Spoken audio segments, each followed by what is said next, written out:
Bonjour, je m'appelle Renée Gendron, je suis la coordinatrice de l'Est Ontario pour PARO.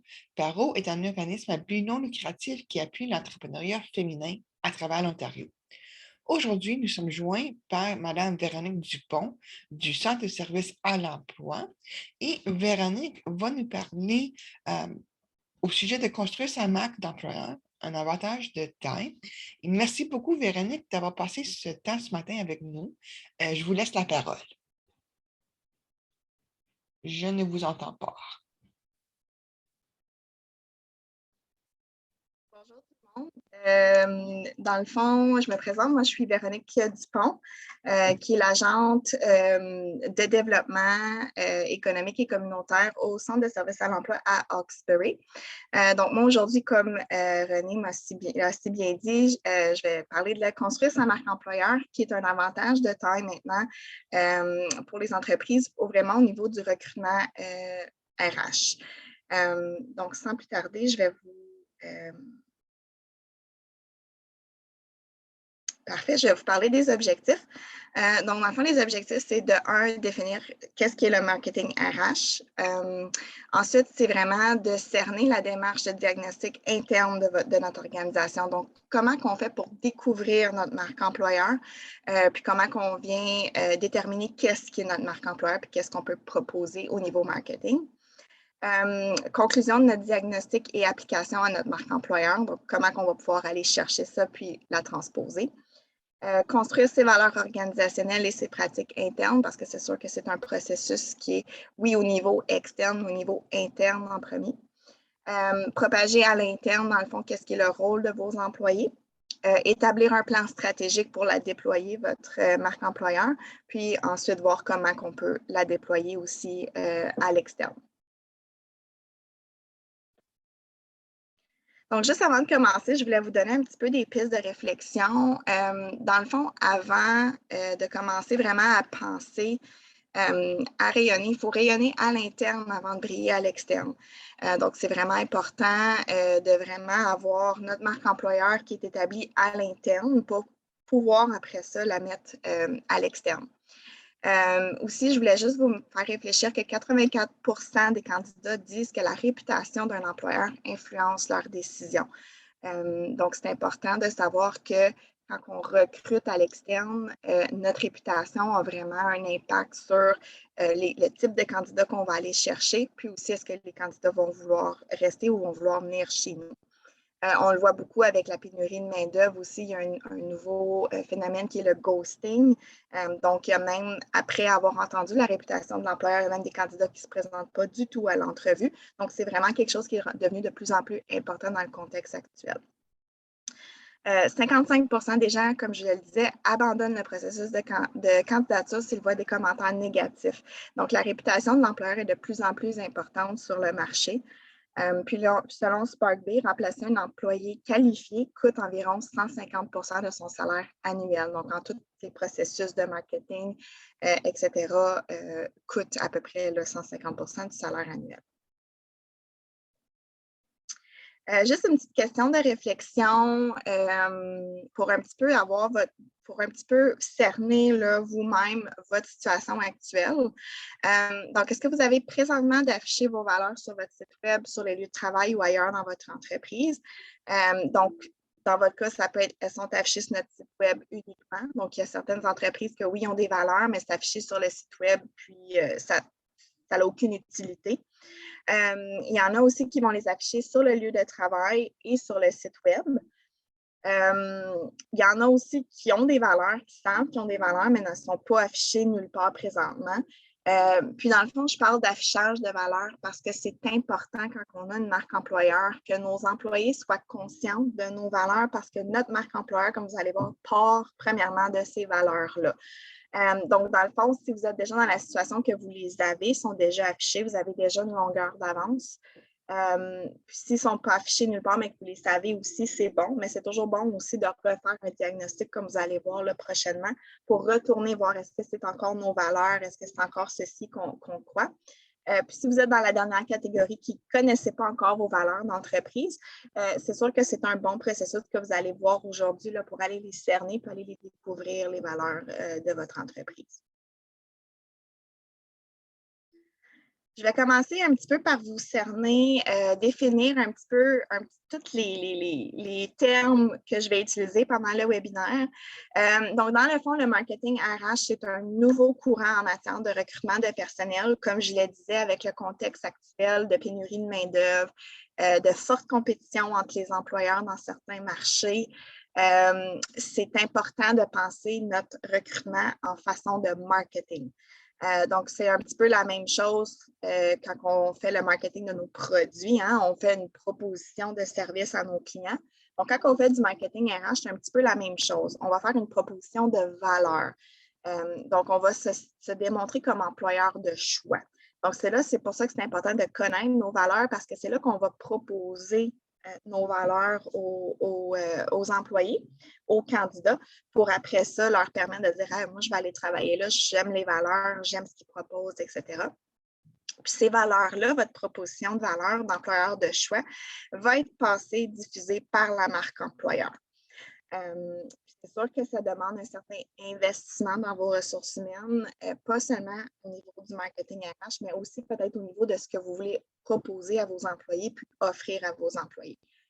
C'est sûr que si vous dites, ben nous, on est un climat de travail sain où on promouvoit beaucoup la santé de nos employés, mais ça se peut que vous ayez à investir dans le sens de peut-être proposer un certain budget pour aller, par exemple, s'acheter une passe de gym, ou ça peut être des choses comme ça. Donc, ça peut être toutes les petites choses qu'on va voir au courant du webinaire. Qui vont vous démontrer comment on peut bâtir là, cette marque employeur-là. Puis, ce n'est pas nécessaire non plus d'investir des gros sous non plus. On va voir plus loin. Donc, quand je parle de proposition de valeur employeur, qu'est-ce que je veux dire? Dans le fond, c'est ce que les salariés perçoivent comme valeur ajoutée à leur emploi. Okay? Donc, dans le fond, c'est satisfaire les attentes des employés. Donc, quand ils travaillent chez vous, qu'est-ce qu'ils s'attendent à recevoir les employés? Répondre à leurs préoccupations aussi. Hein? Si vous verbalisez qu'ils ont un certain problème avec un certain équipement qui ne fonctionne pas, ou admettons des machines qui sont désuètes ou que donc, c'est toutes des petites choses comme ça quand vous répondez à leurs préoccupations puis vous vous occupez de vos employés, mais ça, c'est une valeur de plus ajoutée à leur emploi.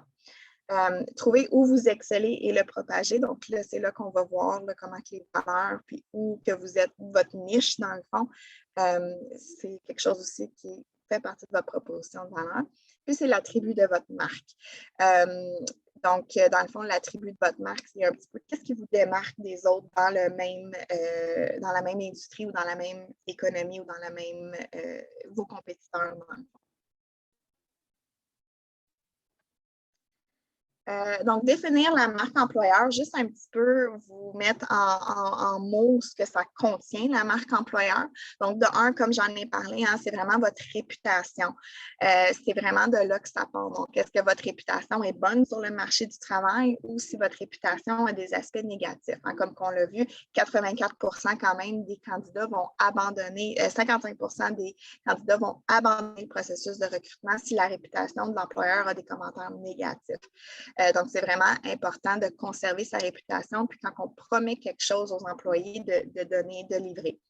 C'est aussi la personnalité de votre entreprise, donc le climat de travail, comment que les gens agissent ensemble, comment vous agissez envers vos employés. Les valeurs aussi que propage votre entreprise. Donc, qu'est-ce qui est important en tant qu'entrepreneur pour vous? Qu'est-ce qui est important? La communication aussi avec vous, avec vos employés, mais aussi au sein de l'équipe. Est-ce qu'il y a une communication qui est transparente, qui est ouverte? Ça va aller aussi avoir un impact sur le climat de travail dans votre entreprise. Les engagements, comme je parlais, hein, quand on s'engage en quelque chose avec les employés, hein, vous leur dites, vous allez travailler une fin de semaine sur 2 ou quelque chose comme ça, puis que là, finalement, la promesse, ça ne tient plus après 1 an, etc. Donc, respecter au maximum les engagements. C'est sûr aussi que la communication, hein, si on explique aux employés que des fois que ça ne fonctionne pas, il n'y a pas de problème. Mais c'est au maximum, quand vous embauchez quelqu'un puis vous lui promettez quelque chose, c'est sûr de respecter les engagements si ça fait partie de votre marque employeur, de votre réputation. On va cerner aussi l'expérience employée. Donc, quand les employés travaillent chez vous, quelle expérience qui en ressort? Ça aussi, on va voir un petit peu plus loin, là, quelle forme que ça peut prendre l'expérience employée. La caractéristique de la marque employeur. Okay? Donc, c'est sûr que dans le temps, je vous dirais peut-être avant la pandémie, c'était un petit peu plus vrai. C'est que depuis à peu près 5 ans, là, il y a une perte de poids du salaire, de la stabilité d'emploi et les avantages sociaux. Ce n'est plus nécessairement ça que les candidats recherchent. OK? Avant, moi, je pense à mes parents, c'était d'avoir une permanence, une stabilité d'emploi, un bon salaire, et des avantages sociaux. C'était à peu près tout ce qu'on recherchait dans un emploi. Mais c'est sûr que maintenant, avec les nouvelles générations qui rentrent sur le marché du travail, ils cherchent beaucoup plus que ça d'un employeur. Ils cherchent une expérience. Ils veulent vivre quelque chose. Ils veulent sentir qu'ils sont importants. Ils veulent sentir aussi qu'ils ont un impact, dans le fond, quand ils viennent travailler, qui est beaucoup plus grand que juste à recevoir un salaire. Donc, ceci étant dit, c'est accessible à tout le monde parce que ce n'est pas nécessairement donner un gros salaire monstre avec des avantages sociaux payés au complet ou des choses comme ça. C'est beaucoup plus que ça maintenant que les gens recherchent. Donc, c'est accessible à tout le monde. C'est quelque chose qui peut être facilement donné. Ce n'est pas obligé d'avoir des investissements super gros, là, comme je parlais tantôt. Donc, dans le fond, un petit peu la marque employeur, là, en gros, c'est votre image interne, donc ce que vos employés qui travaillent déjà chez vous perçoivent, dans le fond, votre entreprise. C'est votre identité, la personnalité de votre entreprise, comme je parlais tantôt. Puis, c'est la réputation qui est, dans le fond, la réputation externe de l'entreprise. Comme je vous parlais tantôt, c'est rayonner vraiment à l'interne avant de briller à l'externe. Donc, il faut travailler notre image interne avant de pouvoir, dans le fond, travailler notre réputation à l'externe, puis comment, dans le fond, qu'on est perçu au niveau du marché du travail.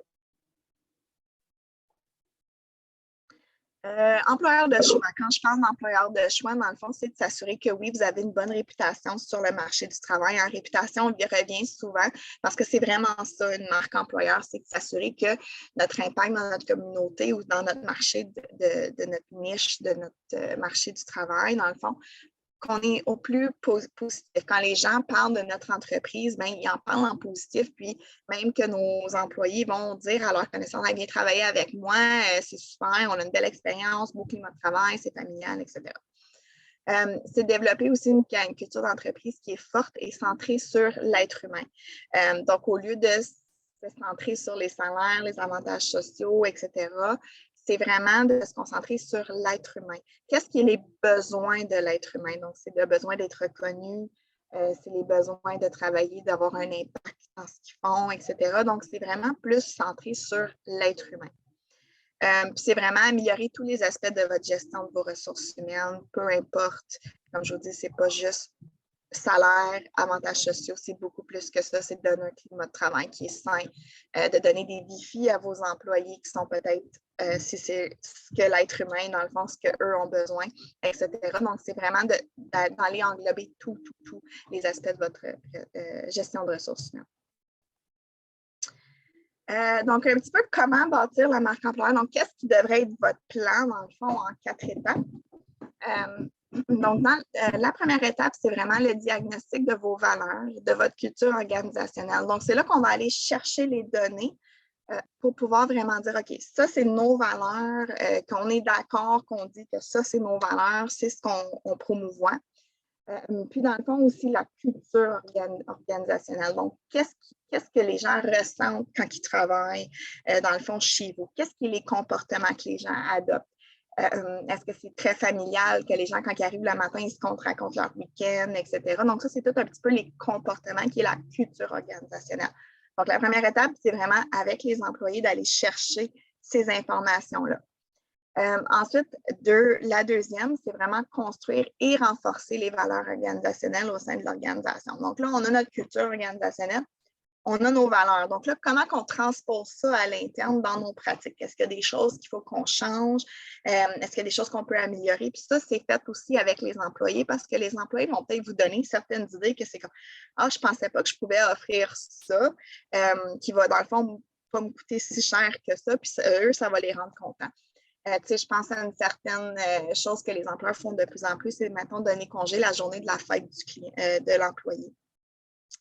Ça coûte Ce n'est pas quelque chose qui coûte énormément cher, mais les employés apprécient ce petit geste-là. Puis ensuite, la troisième étape, c'est on établit un plan d'action stratégique. OK, donc comment on va transposer ça à l'interne, qu'est-ce qui va être les étapes, puis après ça, comment on va à l'externe, où on va aller mettre notre marketing, où on va aller parler de nous, qu'est-ce qui est important d'aller faire, etc. à l'externe. Puis après ça, c'est vraiment de déployer la marque employeur puis de commencer nos stratégies de marketing en ce sens. Donc, on va voir chaque étape là, un petit peu plus en détail là, dans les prochaines slides. Dans le fond, le diagnostic interne. Donc, comme qu'on a vu au début du webinaire, la marque employeur passe par la proposition de valeur employeur ou l'offre employeur. Okay? Donc, c'est qu'est-ce qu'on va aller offrir à nos candidats externes, dans le fond, aux gens qu'on veut recruter. Il faut voir aussi ceci comme l'attribut d'une marque. Comme je pense un petit peu à A&W dans ce sens-là, eux, vraiment, leur valeur primaire est vraiment l'environnement, le souci de donner vraiment une nourriture qui est, comme je pense à, mettons, à leur hamburger avec des bœufs nourris à l'herbe, etc. Donc, il y a vraiment un souci au niveau de l'environnement. Donc, ça, c'est vraiment l'attribut que A&W s'est dit. Nous, c'est ce qu'on fait de différent de nos compétiteurs. Puis c'est vraiment là-dessus qu'on va mettre le focus de notre marketing. Puis c'est vraiment ça qui est l'attribut d'A&W. Donc, dans le fond, tout ce qui est marketing au niveau recrutement, au niveau aussi de marketing de leurs produits, etc., va tout passer par cette valeur primaire-là. Donc, c'est un petit peu le même exercice que je vous propose de faire aujourd'hui. C'est vraiment de trouver votre niche. Qu'est-ce qui fait de vous que vous êtes différent de vos compétiteurs pour après ça aller au maximum mettre ça à l'externe, etc., par votre marque employeur. Donc, ce n'est pas juste de penser le marketing en sens de je vends des produits, il faut que je vende mes produits. Donc, il faut que vous vendez vos opportunités d'emploi aussi. Puis comme je me répète encore, ce n'est pas seulement des salaires et des avantages sociaux, donc c'est vraiment accessible à tout le monde. Vous pouvez tout trouver votre niche, ce que vous faites déjà de bien, parce que c'est sûr que vous faites tout quelque chose de super bien avec vos employés. Donc, c'est d'aller vers à peu près vos 2 à 3 choses que vous faites mieux que tout le monde avec vos employés. Puis après ça, de maximiser ça au niveau de votre marketing. Donc, une valeur, c'est quoi? Donc, juste un petit peu une définition là, qui nous vient de Shalom Schwartz, professeur de psychologie à l'Université de Jérusalem. Donc, dans le fond, une valeur, c'est les convictions que nous considérons comme particulièrement importantes pour nous, celles qui constituent nos repères essentiels, qui nous servent pour effectuer nos choix les plus cruciaux et qui orientent donc pour une large part nos actions et notre comportement. Nos valeurs sont les éléments les plus stables de notre personnalité. C'est les moteurs qui nous font agir et nous donnent de l'énergie pour entreprendre. C'est le socle de la confiance en soi. Donc, dans le fond, cette définition-là peut être facilement appliquée à les valeurs d'une entreprise. Okay? Donc, une valeur d'entreprise, dans le fond, c'est vraiment ce qui vous sert en tant qu'entrepreneur, ce qui vous sert à faire vos choix les plus cruciaux. Donc, c'est un petit peu aussi, moi, je parle tout le temps aux gens qui appartiennent des entreprises. Dans le fond, c'est qu'est-ce qui vous a poussé à aller en entrepreneuriat? C'est quoi qui vous a poussé à devenir entrepreneur, à avoir votre propre entreprise? Donc, c'est un petit peu ça qui a orienté vos choix, puis qui a orienté comment vous avez designé aussi votre entreprise. Donc, dans le fond, c'est vraiment d'aller rechercher ces petites valeurs-là. Puis vous allez probablement vous rendre compte aussi que l'équipe qui vous entoure a probablement certaines valeurs similaires à vous. Donc, c'est pour ça que l'exercice, dans le fond, de faire le diagnostic est très important d'inclure aussi les employés, parce que c'est là que vous allez voir que vous, en tant qu'entrepreneur, puis vos employés, il y a des choses probablement qui se rejoignent. Donc, c'est juste une petite définition que je voulais un petit peu pour vous cerner, là, quand vous faites l'exercice de diagnostic, c'est de penser une valeur dans ce sens-là. Les valeurs organisationnelles, culture organisationnelle, j'en ai parlé un petit peu. Il y a certaines différences. Donc, quand on parle de culture organisationnelle, c'est l'ensemble, oui, des valeurs d'une entreprise, mais c'est aussi les attitudes et les comportements qui sont vécus dans l'entreprise. Donc, dans le fond, l'expérience que vos employés ont chez vous c'est beaucoup la culture organisationnelle. Donc, c'est les attitudes, comme je parlais, les gens, quand ils rentrent le matin, ce qu'ils font en fin de semaine. Donc, ça, c'est un petit peu comme la culture, les comportements aussi que les gens vont avoir. Tandis que les valeurs, comme on a vu tantôt, c'est plutôt les piliers de votre identité en tant qu'entreprise. Puis c'est vraiment ces valeurs-là qui vont guider chaque choix que vous avez fait ou les actions que vous avez fait en tant qu'entrepreneur qui ont amené l'entreprise là, où elle est aujourd'hui. Donc, c'est la petite différence entre culture et les valeurs. Donc, dans le fond, le diagnostic interne, qu'est-ce que ça l'implique? Donc, oui, c'est pour identifier vos valeurs, puis votre proposition de valeur aussi employeur. Donc, comme je parlais, c'est demander vraiment l'avis aux employés actuels. Okay? Donc, c'est vraiment de faire un sondage à l'interne, puis de demander l'avis, dans le fond, aux employés actuels. Quelle est l'expérience qu'ils vivent chez vous? Qu'est-ce qu'ils aiment? Qu'est-ce qu'ils aiment moins? C'est de demander aux clients de votre entreprise aussi, parce que les clients, quand ils viennent chez vous, ils ont une certaine expérience. Ils vivent un petit peu l'équipe. Est-ce que les employés s'entraident? Est-ce que quand ils arrivent chez vous, ils se sentent bien accueillis? Tout ça peut vous donner un petit peu des indices là, sur les valeurs que votre entreprise promouvoit. Puis faire un examen de soi-même aussi en tant qu'entrepreneur. Donc, qu'est-ce qui vous a poussé à devenir entrepreneur? Qu'est-ce qui vous a poussé à bâtir votre entreprise? Qu'est-ce qui définit vos choix en tant qu'entrepreneur, etc. Donc, c'est vraiment faire un examen de soi-même sur ces questions-là. Puis vous allez voir que probablement, il y a, quand vous allez faire la mise en commun, il y a probablement certaines valeurs là, qui vont ressortir vraiment, vraiment fortement. Donc, je vous avais juste un petit peu mis des questions, dans le fond, dans le diagnostic interne, des petites questions qui peuvent vous aider à guider quel genre de questions vous devez vous poser. Donc, qu'est-ce qui est le plus important à mes yeux dans la vie? Quelle est la raison principale qui m'a encouragée à fonder ou à acheter l'entreprise? Qu'est-ce qui me motive dans mon travail à tous les jours? Donc, qu'est-ce qui me donne de l'énergie? Hein? On l'a vu tantôt dans la définition. Donc, qu'est-ce qui me donne de l'énergie pour vraiment continuer à faire mon travail? Parce qu'on sait quand on a une entreprise, hein, ayant moi-même une entreprise laitière avec mon conjoint, hein, on le sait, c'est du travail 24 heures sur 24. On a toujours ça dans la tête. On cherche toujours des façons. Donc, qu'est-ce qui vous motive? Qu'est-ce qui vous donne de l'énergie quand vous faites votre travail? Comment j'aime travailler. Donc, est-ce que c'est avoir un bon climat avec mes employés? Est-ce que j'aime travailler quand que j'organise des dîners le vendredi? Donc, c'est un petit peu des questions qui vont vous montrer un petit peu vos valeurs. Quelle différence je voulais apporter dans mon marché ou mon secteur d'activité? Donc, quel impact je voulais avoir en tant qu'entrepreneur? Quels sont les mots que j'utiliserais pour résumer mon parcours jusqu'à maintenant dans le monde des affaires? Donc, c'est juste des petites questions là, que c'est sûr, vous pouvez vous en poser d'autres aussi, mais c'est des questions qui vont vous permettre d'aller voir vos valeurs.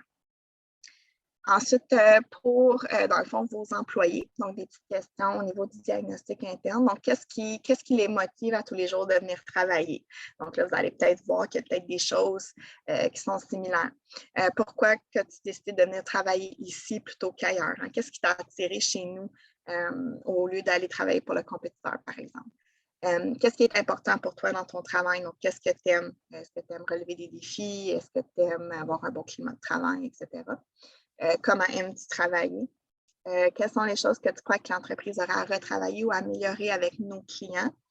Parce que ça, c'est quelque chose qui est quand même important de demander à vos employés. Comment sont les rapports avec les superviseurs ou les chefs d'équipe ou avec même vous-même, si vous êtes juste une petite entreprise de 2 à 3 ou à 4 employés? Ça peut être quels sont les rapports avec l'entreprise ou avec moi? Comment aimerais-tu que ces rapports soient améliorés? Que pouvons-nous améliorer en tant qu'entreprise de ce que nous offrons à nos employés? Donc, c'est important d'aller demander un petit peu qu'est-ce qui est à améliorer aussi, parce que là, vous allez voir, OK, mais il y a peut-être des choses, dans le fond, dans notre réputation à l'externe qui peuvent devenir dommageables ou négatifs là, si les employés disent, bien, il y a certaines choses que j'aime pas ou des choses comme ça. Donc, c'est important d'être au courant de ce que vous faites bien, mais aussi ce que vous avez amélioré. Ça, c'est des questions aussi au niveau des clients.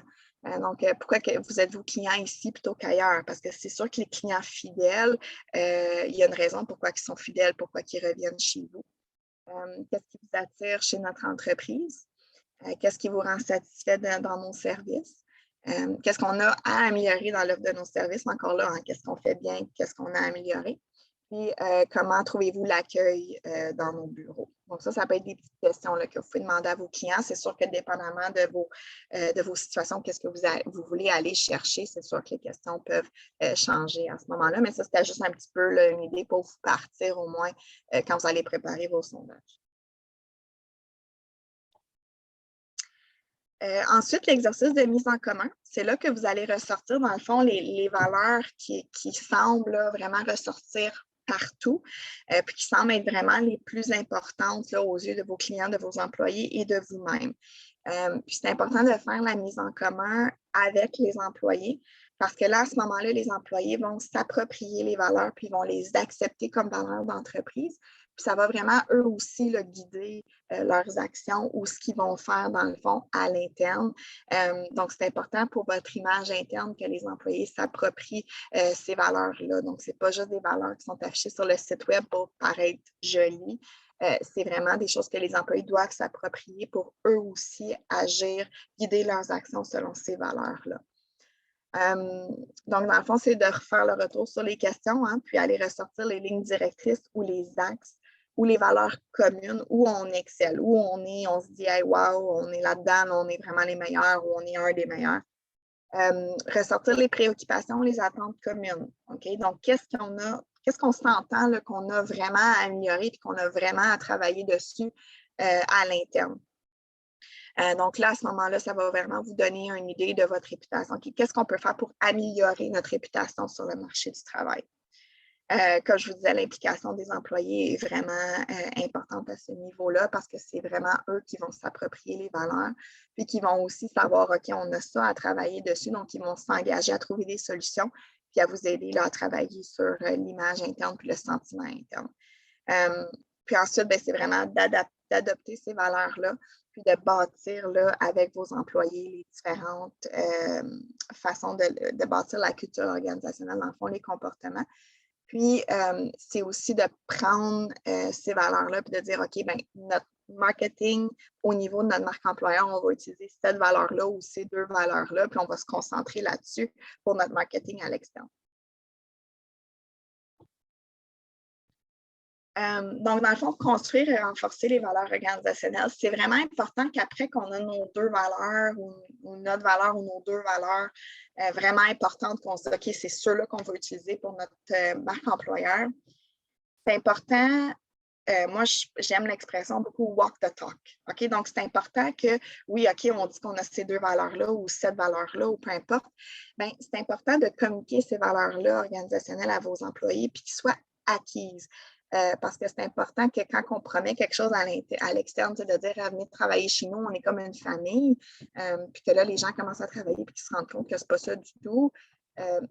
Là, à ce moment-là, ça vient jouer négativement sur notre réputation. Donc, c'est important que quand on promouvoit une valeur à l'externe puis qu'on dit on a cette valeur-là, je peux reprendre un petit peu un exemple de A&W, qui donne des, on offre des hamburgers nourris à l'herbe, on a un menu vegan, etc.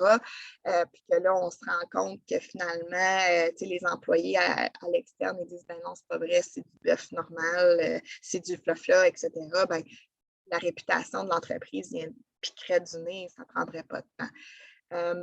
Donc, c'est vraiment, à ce moment-là, c'est de poser un diagnostic sur nos pratiques internes en RH. Donc, qu'est-ce qu'on fait à l'interne qui peuvent aider les employés, dans le fond, à adopter ces valeurs organisationnelles-là. Donc, je parlais, mettons, si c'est vous, c'est un milieu de travail sain où les gens, le santé, bien-être, etc., là, à ce moment-là, offrir, admettons, un 50 à chaque employé pour qu'il puisse s'offrir une passe au gym ou des choses comme ça, c'est pousser les employés vers adopter cette valeur-là de santé bien-être. Donc, c'est vraiment instaurer des pratiques internes à votre image. Puis, c'est d'améliorer par ces pratiques-là, c'est vraiment d'améliorer l'expérience employée de vos employés qui vivent à l'interne pour avoir une belle réputation à l'interne avec vos employés pour qu'eux vous aident à promouvoir à l'externe comment que leur expérience est positive, dans le fond, dans votre entreprise. Donc, juste pour vous cerner un petit peu l'expérience employée, là, je trouvais ça cocasse un peu comme photo. C'est juste pour vous montrer un petit peu la différence entre expérience client puis l'expérience employé. On pense tout le temps que si on donne une belle expérience à nos clients, ils sont contents, etc., bien, ils vont revenir chez nous. Hein? C'est comme ça qu'on le voit souvent. Ben, c'est un petit peu la même chose avec les employés. Plus les employés ont une expérience positive avec vous, plus qu'ils vont vouloir être fidèles, qu'ils vont vouloir rester, qu'ils vont vouloir vous donner le mieux de eux, dans le fond. Donc, je trouvais ça vraiment une image cocasse, là, un petit peu. Hein, on connaît le lion là, qui rugit pour MGM, dans le fond, studio. Puis je trouvais ça drôle quand on regarde l'expérience client, hein, on voit le beau lion, etc. Puis à l'inverse, qu'est-ce qui est l'expérience employée? Bien, qu'est-ce qui se passe en arrière de l'expérience client? Puis là, on voit qu'ils ont attaché le lion. C'est pas vrai, là, c'est une blague, mais c'est un petit peu pour vous montrer que oui, l'expérience client, c'est ce qu'on offre en avant, la façade de notre entreprise. Mais l'expérience employée, c'est backstage, c'est qu'est-ce qui se passe en arrière. Donc, est-ce que c'est positif ou négatif? Ça, c'est à voir. Donc, juste pour vous résumer un petit peu, hein, l'expérience employée, le plus qu'elle est positive, bien, votre employé devient le promoteur de votre marque employeur. Il vous fait du marketing pratiquement gratuitement parce qu'à chaque fois qu'il va vous parler de son milieu de travail, de qu'est-ce qu'il vit, etc., ça va toujours être positif. Il va parler maintenant à ses amis, oh, on a un super de beau projet, je suis emballée, etc. Mon employeur, il me donne mon congé à ma fête, etc. Mais ça, c'est des choses que à un moment donné, peut-être qu'un proche de cette personne-là, il y a quelqu'un qui va dire hey, je cherche un job. Hey, ben justement, j'avais un ami qui me parlait de telle entreprise, il semblerait qu'ils sont super bons. C'est tout comme ça un petit peu que la marque employeur, là, que la réputation, elle se véhicule. Donc là, en ce moment-là, les employés, ben, c'est ça, ils deviennent vraiment promoteurs de votre marque commerciale aussi, dans le sens qu'ils vont croire en vos produits, ils vont croire en l'impact que vous avez, donc ils vont inciter les gens aussi à venir magasiner ou à venir manger ou à venir faire affaire avec vos services. Donc, dans le fond, c'est vraiment l'effet négatif ou positif sur la relation entre vous et vos employés. Donc, plus que la relation entre vous et vos employés est positive, plus que leur expérience de travail chez vous est positive, donc plus la marque employeur elle va être positive aussi, puis votre réputation sur le marché du travail va être positive. Donc, tout vraiment part de l'expérience de vos employés chez vous, qu'est-ce qu'ils vivent, quels sont les comportements des gens qui travaillent chez vous, etc. Donc, dans le fond, c'est vraiment la perception de vos employés envers l'entreprise, puis la relation qu'ils ont avec l'entreprise. Donc, est-ce qu'ils sont vraiment engagés dans leur travail? Est-ce qu'ils sentent qu'ils font partie d'un projet, dans le fond, avec vous? Ou c'est plutôt travail pour travailler, pour avoir le salaire, puis ils cherchent encore à quelque part? Donc, le plus que vous engagez vos employés, le plus positif que c'est. Puis, dans le fond, ça va aider aussi à avoir des candidats là, à l'externe aussi. Donc, pourquoi que l'expérience employée est importante, puis pourquoi je vous parle de ça ce matin?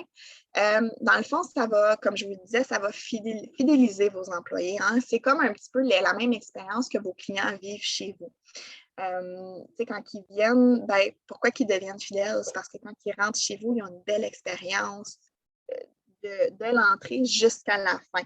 Donc, c'est un petit peu la même chose pour vos employés. Hein. Quand ils commencent, est-ce qu'ils ont une belle expérience du début à quand ils quittent? Parce que même des employés, si c'est pas nécessairement négatif, hein, ils peuvent quand même continuer à parler en positif de vous si la relation était vraiment positive. Ils deviennent aussi des ambassadeurs. Puis, en ayant une belle expérience employée, bien, vous vous distinguez sur le marché du travail. L'expérience que vivent vos employés au quotidien, c'est vraiment ce qui définit votre marque employeur. Donc, c'est vraiment les points les plus positifs de l'expérience de vos employés qui vont devenir votre marque employeur. Puis, qu'est-ce que vous voulez, dans le fond, promouvoir à l'externe pour attirer d'autres candidats qui veulent vivre la même chose. Ensuite, on arrive à la prochaine étape, dans le fond, qui est d'élaborer votre plan stratégique. Donc, une fois qu'on a nos valeurs, une fois qu'on cerne un petit peu l'expérience employée, puis qu'on a mis en place des belles choses qu'on veut promouvoir à l'externe, bien là, c'est d'établir un petit peu notre plan stratégique. Donc, qu'est-ce qu'on va faire avec ça, puis comment qu'on va le transformer en marketing? Donc, dans le fond, c'est de déterminer ce qui vous rend fier en tant qu'entreprise. Donc là, qu'est-ce qui vous rend fier? Qu'est-ce qui rend fier vous, mais aussi vos employés? Puis là, c'est d'établir aussi le profil de candidat que vous recherchez. Donc, est-ce qu'on veut rechercher des jeunes parce qu'on a beaucoup de départs à la retraite et qu'on a besoin d'une relève? Est-ce qu'on recherche plutôt des gens qui sont dans la 30-40aine ou des gens d'expérience, etc.? Donc, dépendamment du profil de candidat que vous allez rechercher, c'est sûr que vous n'allez peut-être pas mettre votre marque employeur à la même place. C'est sûr que si vous recherchez plus des jeunes, je vous dirais peut-être passer plus par les réseaux sociaux. Mettons TikTok ou des choses comme ça, ou Facebook, de mettre des photos. Oh, on offre un dîner à nos employés à tous les vendredis, puis là, vous prenez une photo de vos employés en train de manger un bon barbecue dehors. Ça, c'est toutes des choses qui peuvent émousser votre marque employeur puis qui peuvent démontrer à l'externe l'expérience que vivent vos employés chez vous. Qu'est-ce qui vous différencie de vos compétiteurs? Donc, c'est sûr d'aller choisir des valeurs ou d'aller choisir l'expérience employée qui est différent des compétiteurs, qui est différent de ce que les gens vivent chez d'autres employés, chez d'autres employeurs pour vraiment aller chercher votre niche, puis vraiment d'aller chercher ce qui va attirer plus les gens parce que c'est différent d'ailleurs. Puis dans le fond, où on va aller chercher notre main-d'œuvre. Donc, est-ce que vous voulez afficher dans les centres d'emploi comme le centre de service à l'emploi? Est-ce que vous voulez faire affaire avec une agence de recrutement? Est-ce que vous voulez plus être sur les réseaux sociaux? Donc, c'est vraiment où on va aller chercher. Est-ce qu'on veut être, si par exemple, vous voulez aller chercher des jeunes étudiants, est-ce qu'on pourrait peut-être faire un partenariat avec un collège au niveau de promouvoir nos opportunités d'emploi ou même, dans le fond, nos valeurs d'entreprise, etc. Donc, c'est vraiment ces 4 points-là qui est vraiment à déterminer quand vous allez faire votre plan d'action stratégique pour ne pas non plus s'éparpiller dans notre marketing, puis d'être tout partout, puis d'être nulle part en même temps. Donc, c'est vraiment important d'aller vraiment cerner ces 4 points-là quand on fait notre plan d'action stratégique. Des petites choses pour votre plan d'action stratégique qui peuvent peut-être vous aider à trouver, dans le fond, ce qui vous rend fier ou votre niche ou ce qui vous différencie. Donc, ça peut peut-être être des attributs organisationnels. Donc, par exemple, je pense au climat de travail. Est-ce que vous offrez des opportunités de développement de compétences? Est-ce que c'est quelque chose que vous croyez beaucoup? Mobilité, possibilité de carrière. Donc, est-ce que la possibilité de rentrer comme journalier puis de finir chef d'équipe, par exemple? Ça peut être la stabilité d'emploi, ça peut être ça. Ça, c'est plus au niveau des salaires, proximité géographique. Donc, est-ce que vous êtes dans une petite communauté qui est peut-être isolée des grands centres, etc. Donc, là, peut-être que c'est là que vous allez vouloir mettre votre emphase. Les compétences des dirigeants. Donc, est-ce que ça fait super longtemps que vous êtes en affaires ou des choses comme ça? Ça peut être quelque chose que vous voulez promouvoir. Ça, c'est vraiment les attributs organisationnels. Si jamais vous déterminez que c'est plus l'attribut des postes, donc ça peut être des exemples comme je parlais tantôt, du dépassement des défis. Donc, est-ce que c'est quelque chose que vous offrez au quotidien? Conciliation, travail, famille, vie privée, ça, c'est quelque chose que les candidats recherchent de plus en plus. Donc, si c'est quelque chose que vous excellez beaucoup et que vos employés sont comme, on apprécie vraiment que vous nous aidez avec notre famille, etc., concilier notre travail, etc., vous êtes flexible, ça, c'est peut-être quelque chose que vous allez vouloir choisir. Relation avec l'équipe, donc la relation entre les collègues de travail, maximisation de l'expertise, donc est-ce que vous donnez des tâches de surplus à certains employés qui sont peut-être meilleurs? Est-ce qu'il y a des opportunités d'apprentissage? Utilité du travail, la fierté, donc est-ce qu'ils ont une certaine fierté à faire leur travail ou ils sentent qu'ils ont un impact dans la vie? Moi, je pense un petit peu au centre de service à l'emploi. C'est un des attributs qu'on a décidé de faire dans notre marque employeur parce qu'on chaque employé a vraiment verbalisé qu'on aime avoir un impact dans la vie personnelle des gens. On aime pas changer leur vie, mais on aime vraiment avoir un impact concret sur leur cheminement, etc. Donc, ça, c'est quelque chose qu'on utilise beaucoup, la fierté d'avoir un impact dans la vie des gens. Ça peut être la relation avec le supérieur, ça peut être la disponibilité des ressources. Donc, est-ce que vous fournissez les outils à vos employés, par exemple? Ça peut être quelque chose, ou ça peut être les uniformes. Quand je pense au système de santé, il y a certains employés qui disent hey, nous, on donne les uniformes, etc. Donc, ça peut être des choses comme ça. Si vous pensez que c'est plus comme un facteur de sens, donc ça peut être la vision, la collaboration, la charge de travail qui est stimulante, les relations harmonieuses, la reconnaissance, La contribution aux décisions. Ça peut être que vous êtes une petite équipe, vous êtes 2 à 3 employés, puis c'est vraiment, regarde, chacun contribue aux décisions, c'est vraiment mes employés qui m'aident, etc. L'autonomie, l'éthique. Donc, ça, c'est un petit peu des facteurs de sens qu'on peut utiliser comme point de marketing. Ça peut être aussi la notoriété organisationnelle. Donc, est-ce que l'entreprise a une responsabilité sociale? Donc, je pense un petit peu à A&W avec tout leur aspect environnemental, etc. Donc, ils ont une responsabilité sociale. Ça peut être l'ouverture à la diversité, la qualité des produits et services. Donc, est-ce que c'est quelque chose que vous trouvez qui est vraiment différent de vos compétiteurs? La culture, la philosophie, mission, valeur. La croissance, le succès d'affaires. Hein, si vous êtes quelqu'un qui a vraiment parti d'une petite entreprise et qui est devenu gros en peu de temps, donc ça peut être quelque chose que vous voulez promouvoir. Présence de dirigeants charismatiques. Fierté locale, régionale ou nationale. Donc, ça peut être aussi que vous êtes, mettons, une petite communauté, puis vous êtes vraiment l'employeur de choix de votre communauté, mais ça peut être quelque chose que vous voulez mettre votre marketing. Le leadership aussi sur le marché, donc est-ce que vous êtes innovant, etc. Donc, c'est tous des petits trucs ou des petits, dans le fond, des petits indices là, que vous pouvez aller chercher une fois que vous allez avoir eu vos valeurs, que vous allez avoir fait votre exercice.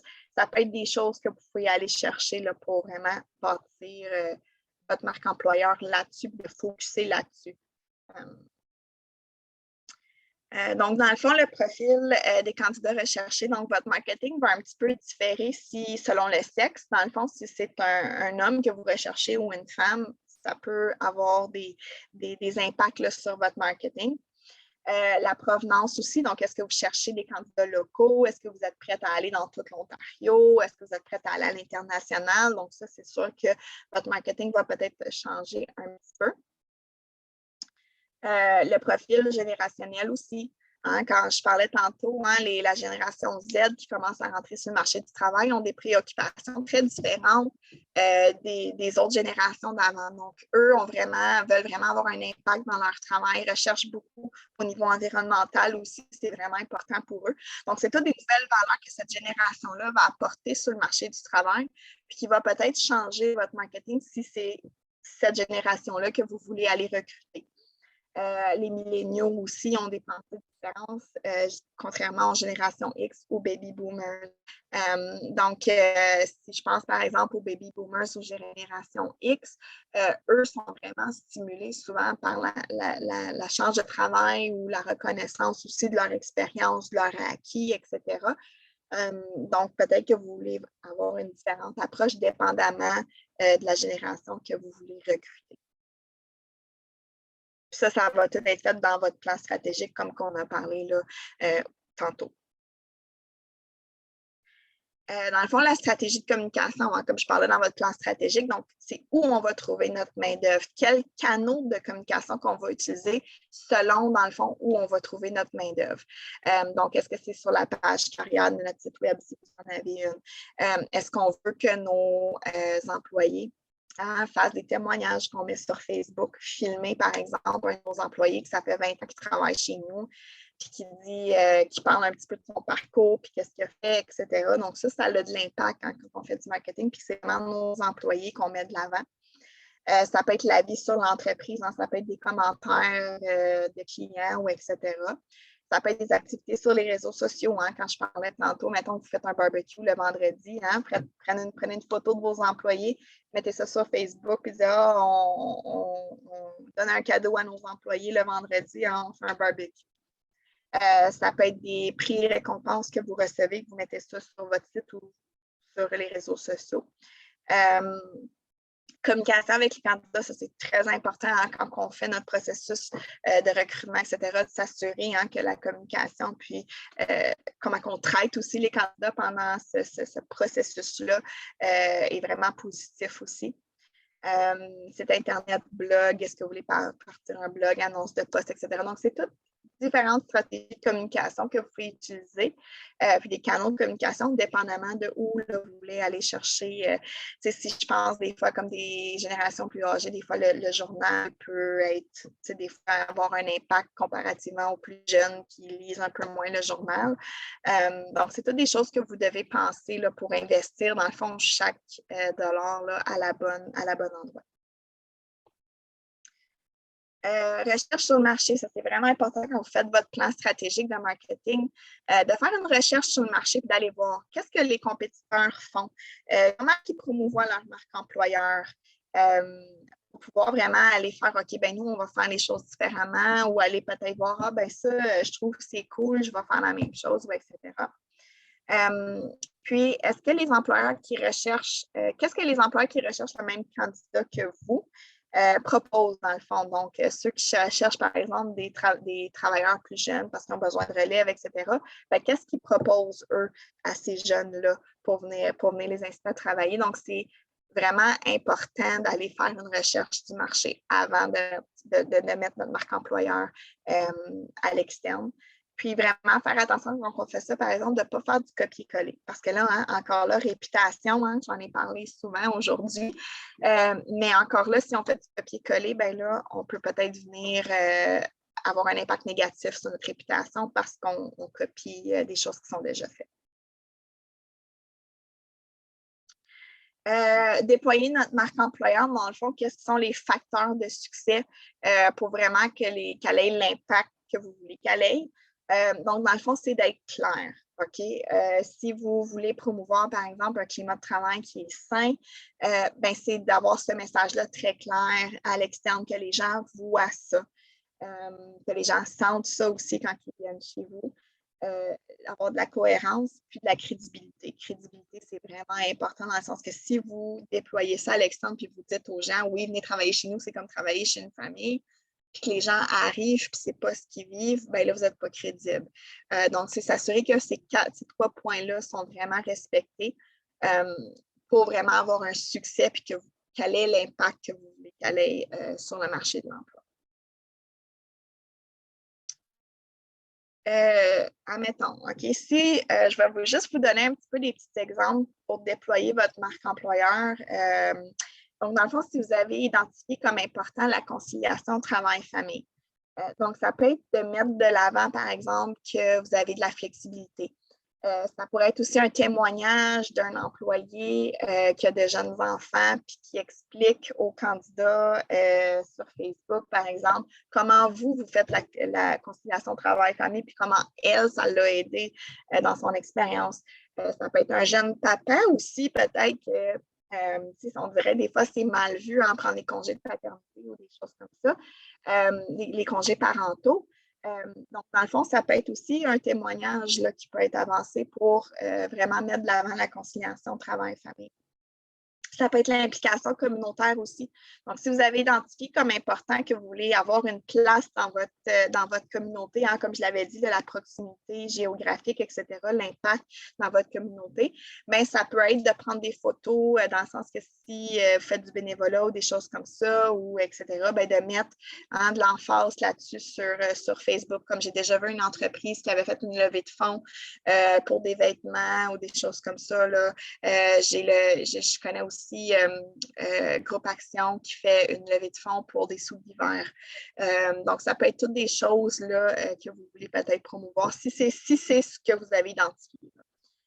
Si c'est le développement des compétences qui est important pour vous, bien, ça peut être mis de l'avant dans vos annonces de poste, qu'il y a des opportunités de développement de compétences. Ça peut être de mettre sur Facebook, par exemple, si vous avez un de vos employés qui vient d'avoir son diplôme, ou etc., bien, de prendre une photo de l'employé, mettre sur Facebook, félicitations à un tel qui a finalement eu son cours, ou etc. Si c'est le travail d'équipe, bien, vous pouvez prendre des vidéos en action de vos employés qui travaillent ensemble. Si c'est le climat de travail qui est positif, ben, ça peut être, mettons, si vous faites comme je vous disais, je suis cet exemple-là souvent, mais si vous offrez, mettons, le vendredi de la pizza aux employés, ben là, vous prenez une photo ou, mettons, vous fêtez Canada Day la journée d'avant, puis vous offrez quelque chose à vos employés. Tout ça fait partie un petit peu du climat de travail là, que vous offrez. Donc, moi, ce que je vous dis, dans le fond, quand vous déployez votre marque employeur, c'est d'oser, puis d'être créatif et unique. C'est ce qui est important parce que c'est là que vous allez vous différencier des autres entreprises parce que vous allez avoir trouvé une niche, mais vous allez être aussi unique et créatif dans la façon que vous communiquez à l'externe. Donc, n'hésitez pas à oser, puis à vraiment partager l'expérience que vos employés ont. Souvent, on a une entreprise, etc., puis on oublie de partager comment que les gens se sentent à l'interne.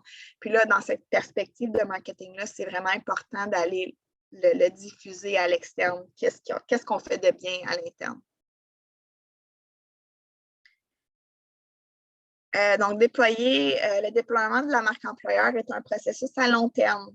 Donc, ce n'est pas quelque chose qui se fait demain matin. Ce n'est pas quelque chose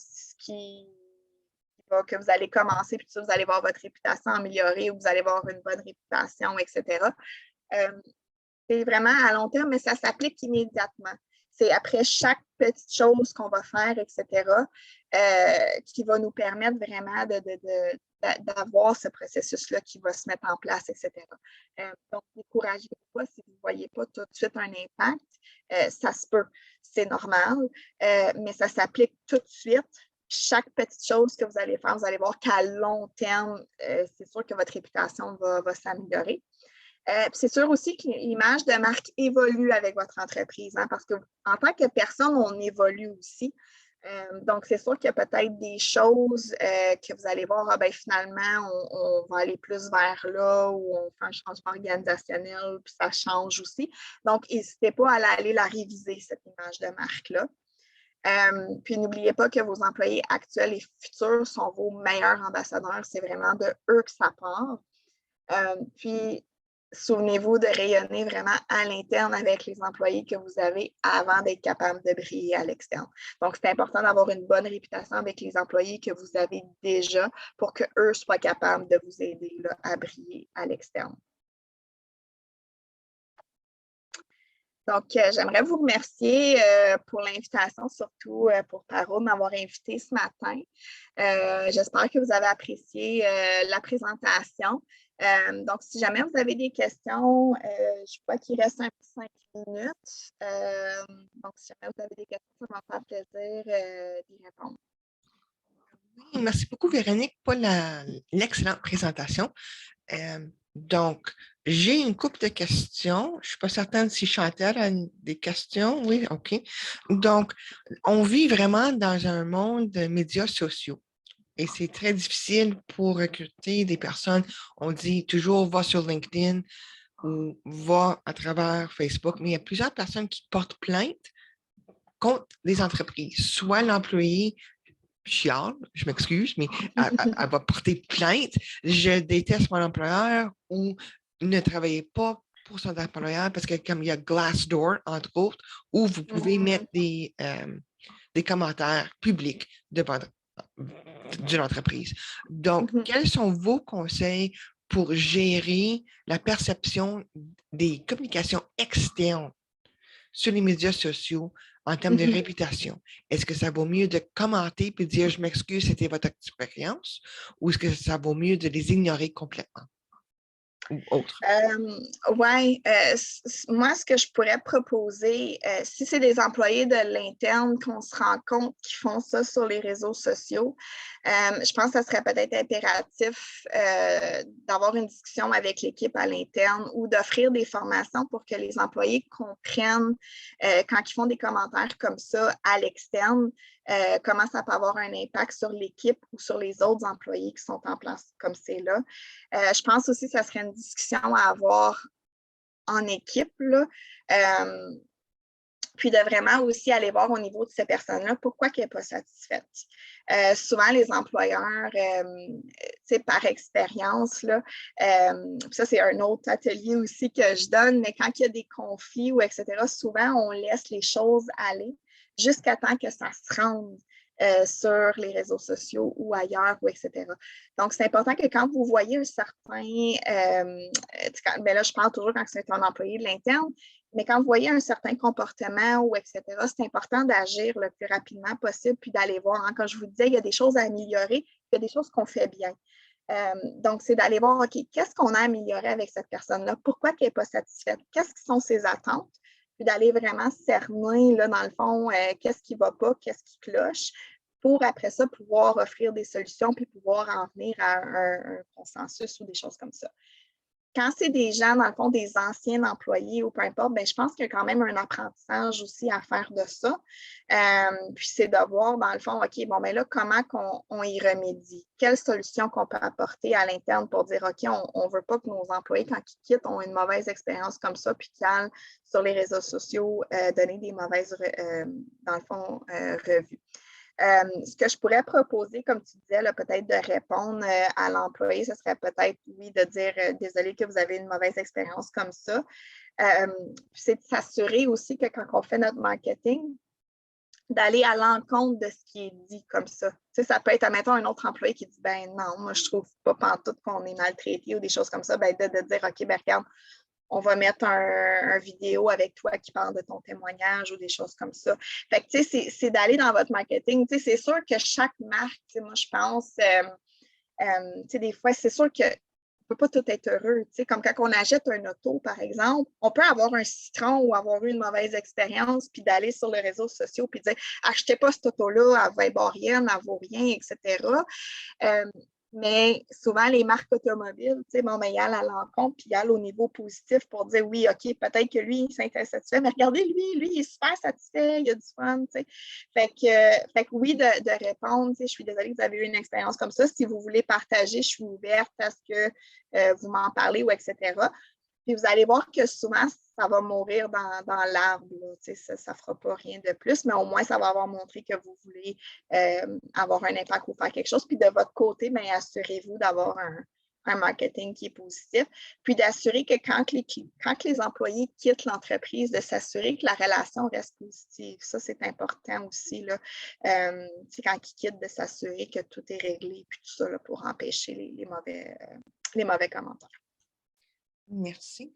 Et une autre chose qui m'est venue à l'esprit pendant votre présentation, c'était vraiment, OK, il y a beaucoup d'informations très pertinentes pour la marque d'entreprise, mais je me demandais, étant donné que c'est vraiment une audience francophone pour ces présentations, quels sont les défis, davantage, les plus grands défis pour les employeurs francophones? Donc, oui, les employeurs doivent toujours gérer une bonne marque et la créer et la protéger. Mais y a-t-il d'autres défis en termes des employeurs francophones qu'on doit porter attention pour s'assurer qu'on comble vraiment tous les postes à combler avec des candidats euh, exceptionnels? Ben, moi, je vous dirais que oui, c'est sûr, en tant que francophone, on est minoritaire. Donc, c'est sûr que des fois, c'est plus difficile de justement de se frayer un chemin là, parmi les géants ou les entreprises qui sont peut-être plus anglophones ou plus grosses ou plus, etc.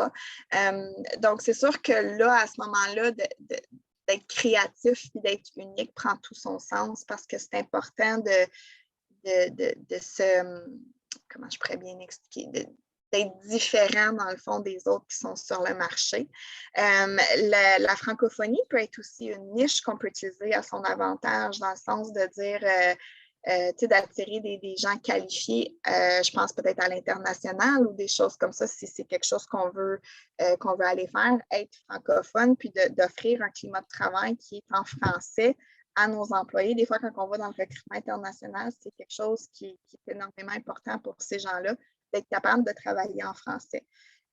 Ça peut être la même chose au niveau de notre recrutement, là, quand on le fait, c'est sûr, en Ontario, etc., quand on cherche des Franco-ontariens. Ça peut être quelque chose d'intéressant de dire, regarde, nous, on travaille seulement en français. Donc, tu vas travailler dans ta langue première. Donc, ça peut être quelque chose qui peut être utilisé à votre avantage en tant qu'entreprise francophone. C'est sûr, ce que je pourrais vous dire aussi, c'est d'avoir une classe bilingue, mais vraiment d'utiliser votre niche francophone comme un avantage. Ça, je pense que ça peut aider là, vraiment à relever ces défis-là de se différencier. Merci. J'espère que j'ai répondu à ta question. Absolument. Donc, c'est vraiment de s'assurer que notre identité ou vraiment l'identité de public, disons, qu'on est vraiment quelque chose axé sur un lieu de travail francophone pour s'assurer que les employés qui veulent vraiment travailler dans Mhm. l'économie francophone ont la chance d'y C'est travailler. ça, exactement. Donc, ce webinaire est un webinaire d'une série de webinaires et le premier a été enregistré en juillet 2022. Et en juillet 2022, il y a un taux d'inflation de 7, quelque chose pour cent. C'est assez significatif. Donc, pour les employeurs, pardon, qui n'ont pas la flexibilité du budget pour avoir des augmentations de paye, Mhm. mais ils ont quand même des postes à combler. Euh, Auriez-vous d'autres conseils pour eux, pour être créatifs, pour être innovants, disons, de leurs offres? Donc, vous avez déjà mentionné d'offrir la journée de fête de congé. Peut-être cibler une grande flexibilité d'heures pour s'assurer la conciliation de famille et travail, mais auriez-vous d'autres conseils que les employeurs peuvent offrir aux employés sans que ça nécessite une augmentation de paye? Oui, il y a certaines choses comme, ben, c'est sûr que je pense aussi des fois offrir des petites activités sociales, des occasions peut-être que les employés peuvent se rencontrer ou des choses comme ça. Ça peut être de dire, OK, ben, j'offre le café ce matin aux employés avec des muffins. Ça peut être vraiment simple, puis ça peut être vraiment. Donc, c'est beaucoup dans la reconnaissance de vos employés, puis d'offrir certaines choses, peut-être. Puis peut-être que vos employés vont vous demander, tu sais, gars, moi, OK, peut-être qu'on ne pourra pas avoir d'augmentation de salaire cette année, mais j'aimerais peut-être avoir une journée de maladie de plus. Ça peut être quelque chose comme ça. Ou dire, OK, bon, ben, je sais pas, moi, je vais vous donner un exemple, comme, faire un barbecue à chaque vendredi cet été, vous offrez un barbecue hot dog, dépendamment de la grosseur de votre équipe. Ça peut être aussi, bon, ben, on peut offrir un certain pourcentage, par exemple, si vous avez une offre de service, par exemple, en construction, ben, dire, regarde, si vous voulez qu'on bâtisse quelque chose chez vous, si c'est un magasin, ben, il y en a qui le font déjà, là, qui ont 20 30 de rabais sur la marchandise. Ça peut être quelque chose comme ça. Ça peut être aussi, des fois, si vous avez il y a certaines entreprises qui font ça. Si vous avez un profit record ou quelque chose comme ça, ben dire, regarde, on va prendre une portion puis on va la redistribuer avec nos employés pour un petit boni à la fin de l'année. Ça peut être toutes des petites choses comme ça qui vont permettre, dans le fond, à vos employés d'avoir une belle expérience sans nécessairement avoir un investissement à faire au niveau salaire. Comme je parlais tantôt, de donner un petit budget pour aller s'acheter, par exemple, des souliers de sport ou des choses comme ça, ça peut être aussi quelque chose qui peut être offert qui n'est pas trop cher non plus, d'offrir aux employés. Donc, c'est là que je dis d'être créatif, d'aller voir un petit peu. Puis peut-être que vos employés vont vous donner des idées aussi, de dire, hey, moi, j'apprécierais avoir ça ou etc. Puis là, vous pouvez négocier avec eux puis voir quelle forme que ça peut prendre dans votre entreprise parce que chaque entreprise est différente puis il y a ses propres défis aussi. Mais ça, c'était juste un petit peu des petites idées là, qui peuvent vous aider. Merci. Donc, ça nous oriente un peu. Et moi, j'aime bien étudier l'économie et les tendances économiques. Donc, je m'excuse avec toutes mes questions, mais je suis curieuse. Donc, une chose que je vois, c'est avec la pénurie de main-d'œuvre, de compétences ou d'alignement de ce qui est offert sur le marché d'emploi versus ce que les employeurs veulent, c'est que plusieurs employeurs cherchent à recruter des gens hors de leur population normale. Donc, prenez comme exemple euh, ceux qui travaillent la construction. Habituellement, c'était des travailleurs hommes, masculins, qui avaient une certaine démographie. Je vois de plus en plus qu'il y a certaines entreprises en construction qui ciblent à embaucher des femmes. Et donc, auriez-vous des conseils ou des perspicacités pour les employeurs qui sont un petit peu tannés d'aller voir le puits normal de candidats qui étaient complètement épuisés, mais qui cherchent à trouver d'autres sources? Avez-vous des conseils à leur donner? Oui, ben, je pense que ça serait d'un petit peu changer notre plan, dans le fond, notre plan stratégique. Parce que, tu sais, c'est sûr, quand on embauche un certain profil de candidat, il y a peut-être des choses qu'on offre qu'avec ce profil de candidat-là, ça fonctionne. Mais quand on va dans un autre profil, comme par exemple les femmes, ben, c'est d'aller voir qu'est-ce que les femmes recherchent dans un emploi. Tu sais, par exemple, je pense au domaine de la construction, tu sais, souvent, le vendredi, tu sais, on finit à midi, par exemple. OK. Ben, peut-être que les femmes, en ayant des jeunes enfants, whatever, ben, peut-être de dire hey, je pourrais avoir mon après-midi le vendredi en congé avec mes enfants, ben, ça peut être quelque chose que vous voulez promouvoir avec ces candidates-là.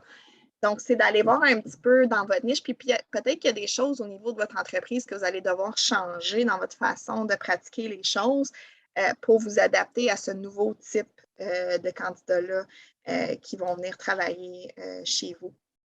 Donc, c'est pour ça que c'est important un petit peu d'avoir une idée de leurs besoins. Tu sais, je pense surtout à la clientèle féminine, bien, la conciliation travail-famille est souvent très, très, très importante et souvent une sphère qui va déterminer si oui ou non.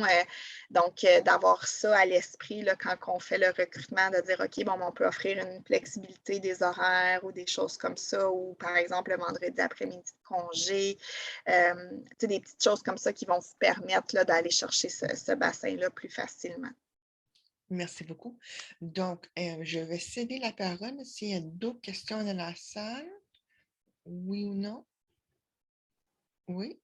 C'est pas vraiment des questions, c'est surtout des commentaires. J'adore les avis que vous êtes en train de partager, Véronique, surtout l'idée que ça prend du temps et de l'effort qu'on continue pour démontrer qu'on est un employeur que les autres gens veulent travailler avec.